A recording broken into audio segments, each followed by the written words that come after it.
Assalamualaikum warahmatullahi wabarakatuh. Jumpa lagi guys dengan saya Joy Sang Pujangga. Semoga kabar kalian baik-baik aja di sana. Kali ini saya akan mengangkat cerita kembali tentang Israel kirim petaka baru ke Gaza. Netanyahu, ini awalnya. Sebelum cerita ini saya angkat, saya mohon dengan sedekahnya dengan cara like dan subscribe-nya guys. Karena sedekah adalah ladang ibadah untuk kita semua. Dan sedekah juga bisa merubah hidup kita lebih baik lagi. Lanjut ke ceritanya.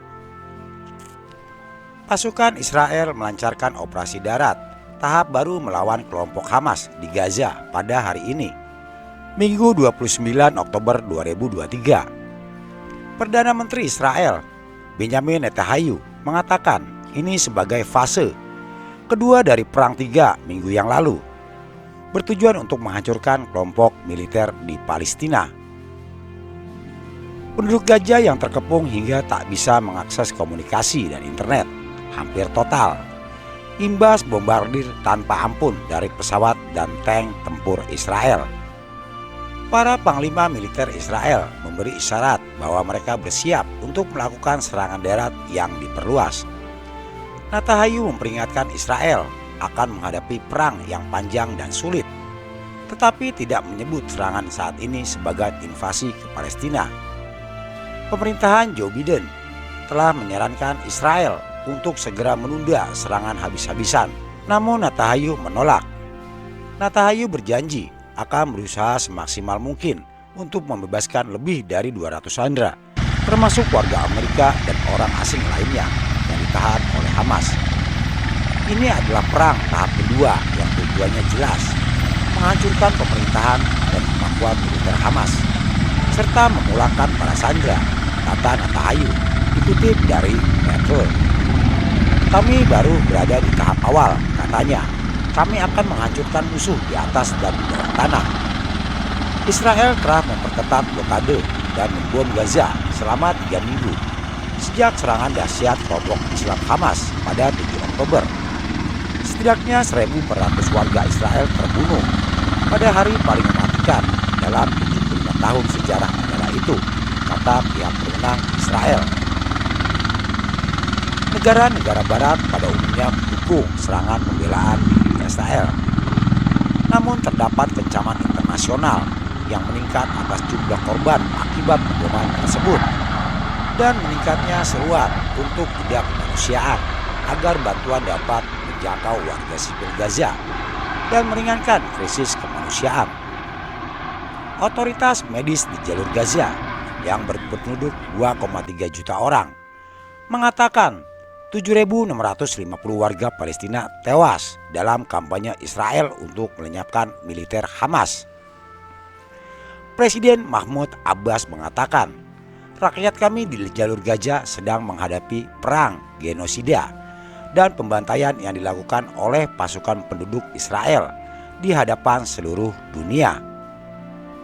Dengan banyaknya bangunan yang menjadi puing-puing dan sulitnya menemukan tempat berlindung, warga Gaza kekurangan makanan, air, bahan bakar, dan obat-obatan. Penderitaan mereka bertambah buruk sejak Jumat malam ketika layanan telepon dan internet terputus, diikuti dengan pemboman besar-besaran sepanjang malam. Pemadaman komunikasi berlanjut hingga hari Minggu ini. Tuhan, tolong siapapun yang berada di bawah reruntuhan, kata seorang jurnalis Gaza yang menghabiskan malam yang mengerikan di tangga gedung ketika bom berjatuhan dan pasukan Israel tampak terlibat baku tembak dengan pejuang Palestina. Kepala juru bicara militer Israel menolak mengatakan apakah Israel berada di balik pemadaman telekomunikasi di Gaza, namun mengatakan pihaknya akan melakukan apa yang diperlakukan untuk melindungi pasukannya. Masyarakat di jalur Gaza tak bisa terhubung dengan dunia luar. Komunikasi lumpuh imbas serangan udara dan darat dari Israel sejak Jumat 27 Oktober malam. Israel mengatakan pasukan yang dikerahkan masih berada di lokasi serangan tanpa merinci lebih lanjut kapan akan ditarik mundur. Pasukan kami masih di lapangan dan melanjutkan perang, kata Laksamana Muda Daniel Hagari pada konferensi pers, dikutip dari Retron Minggu 29 Oktober 2023. Hagari mengatakan akan mengizinkan truk pembawa makanan, air, dan obat-obatan untuk masuk ke Gaza. Kendari demikian, Kepala Organisasi Kesehatan Dunia WHO, Tedros Adhanom Ghebreyesus, mengatakan komunikasi yang terputus membuat ambulan kesulitan sampai di lokasi. Sebelumnya, Israel telah memerintahkan serangan lanjutan ke Gaza yang diperluas pasca 3 pekan berlalu dari serangan mendadak kelompok militer Hamas pada 7 Oktober lalu. Sejak Sabtu pagi, komunikasi terputus di jalur Gaza. Internet dan layanan telepon tak bisa diakses sama sekali selama lebih dari 12 jam. Lembaga-lembaga bantuan dari seluruh dunia mengatakan apa yang terjadi di Gaza adalah bencana kemanusiaan besar. Sebanyak 2,3 juta warga Gaza berada di bawah blokade total Israel. Otoritas kesehatan di Gaza mengatakan lebih dari 7.000 warga Palestina telah terbunuh sejak bombardir Israel dimulai. Daftar 120 negara sepakat gencatan senjata Israel Hamas.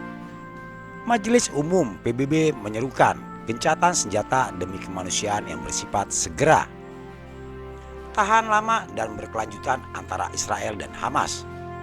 PBB juga menuntut akses bantuan tanpa hambatan ke jalur Gaza yang terkepung. Resolusi tersebut tidak menyebutkan nama Hamas yang menyandera sekitar 220 warga sipil yang ditangkap dalam serangan dahsyat tanggal 7 Oktober.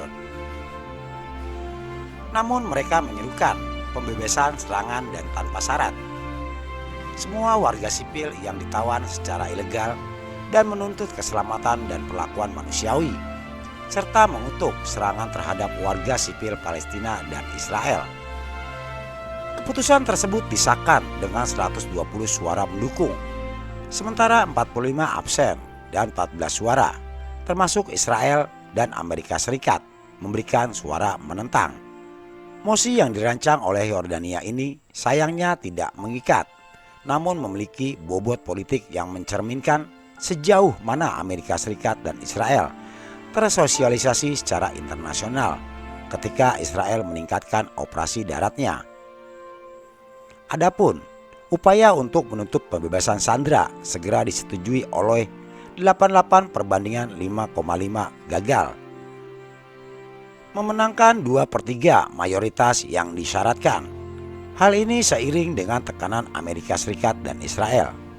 Yordania pada awalnya menuntut gencatan senjata segera, namun dalam upaya untuk memaksimalkan dukungannya, Yordania mengubah rencananya dengan menyerukan gencatan senjata kemanusiaan yang segera dan berkelanjutan, yang mengarah pada penghentian pemusnahan. Ini adalah pertama kalinya PBB mempunyai pandangan kolektif mengenai krisis Timur Tengah. Setelah 4 upaya untuk mencapai posisi bersama Dewan Keamanan PBB yang beranggota 15 orang gagal karena veto yang digunakan oleh Rusia atau Amerika. Hamas buka suara, Israel setuju gencatan senjata sementara.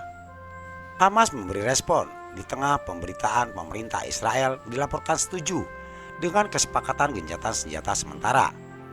Kelompok itu mengatakan akan membebaskan 50 perempuan dan anak-anak di bawah usia 19 tahun dengan imbalan 150 perempuan dan anak-anak Palestina yang ditahan di penjara Israel. Hal ini ditegaskan Hamas dalam sebuah pernyataan dimuat Redon dan The Guardian, Rabu 22 November 2023. Pernyataan itu mengatakan kedua belah pihak sepakat untuk menghentikan semua pertempuran selama 4 hari dan Israel sepakat untuk tidak menyerang atau menangkap siapapun di Gaza selama periode tersebut.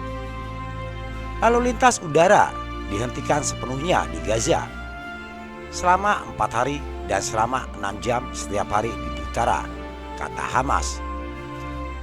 Ratusan truk akan diizinkan membawa bantuan kemanusiaan ke seluruh wilayah Gaza. Lanjutnya, pemerintah Benyamin Netanyahu menyetujui gencatan senjata sementara di Gaza dengan imbalan pembebasan para sandera oleh Hamas. Pemungutan suara dilakukan Rabu waktu setempat, sekitar pukul 3 setelah lebih dari 6 jam diskusi antara anggota kabinet. Mengutip CNN Internasional, Israel akan menyetop serangan selama 4 hari. Hamas pun akan membebaskan 50 sandera per hari, rata-rata perempuan dan anak-anak. Melalui sebuah pernyataan resmi, pemerintah Israel juga menyatakan kemungkinan gencatan senjata akan diperpanjang untuk setiap tambahan 10 sandera yang dibebaskan. Jeda akan diperpanjang 1 hari lagi. Pemerintah Israel berkomitmen untuk memulangkan semua sandera malam ini. Mereka menyetujui usulan kesepakatan sebagai tahap pertama untuk mencapai tujuan ini, kata pemerintah dimuat Redstone. Namun, pemerintah Netanyahu memperjelas bahwa pihaknya akan melanjutkan perang baik dari udara dan darat setelah seluruh sandera dibebaskan. Hamas, menurut pemerintah Israel, harus dihancurkan. Sayangnya, pernyataan tersebut tidak menyebutkan pembebasan tahanan Palestina yang ditahan di penjara-penjara Israel. Meskipun ini diyakini sebagai bagian penting dari kesepakatan yang dimediasi pemerintah Qatar itu. Sebelum Hamas telah membebaskan 4 tawanan atas pasar kemanusiaan. Mereka adalah warga Amerika Serikat, Judith Rheanan, 59, dan putrinya, Natalia Rheana, 17, pada 20 Oktober, serta perempuan Israel, Dorit Koper, 79, dan Josh Hevet Lipstick, 850, pada 23 Oktober. Kami sebelumnya menyatakan kesediaan kami untuk melepaskan karena alasan kemanusiaan. Namun, musuh Israel mengulur waktu dan hal ini menyebabkan kematiannya, kata sayap militer Palestina Jihad Islam yang terkait Hamas, Brigade Al-Quds, di saluran telegramnya. Itu adalah sebuah cerita tentang Gaza lumpuh total, Israel bombardir tanpa ampun. Nantikan cerita-cerita selanjutnya.